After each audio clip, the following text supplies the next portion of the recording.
Hey everybody, what's up and welcome back to today's video guys. And today guys, I'm going to go and be showing you how to use Venmo to pay for Doordash.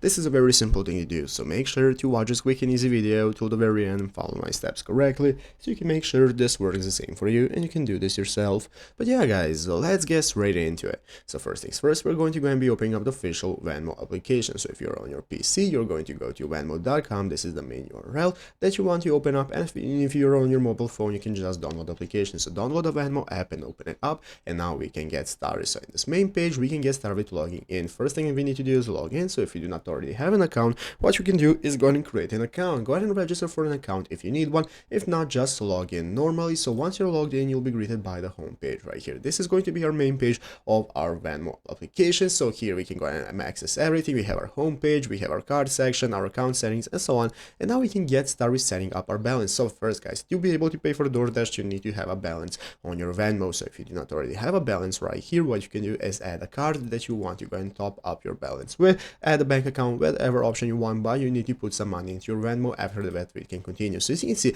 on this Reddit thread right here, as you can see, somebody asked how to use Venmo to pay for DoorDash. So how does it work guys? As you can see guys here, as you can see, you have to connect your card that you want to use with Venmo, and you can use that for DoorDash. And here we have an answer that says to go to the app settings, and for connect businesses, going to the connected business settings and then select DoorDash. After that, it should allow you to select the preferred funding source, and then you can select your Venmo balance. So using this section, you can go ahead and access your Venmo as your primary funding source for DoorDash. So the next time you go ahead and pay for DoorDash, it's going to take the money from your Venmo balance and not directly from your cards and so on. So you can go ahead and check out all the results right here and all the answers on this thread right here that you can find on Google and take a look at what works the best for you. So I hope this video was helpful. If it was, make sure to leave a like and subscribe to the channel. So guys, thanks for watching, take care and bye.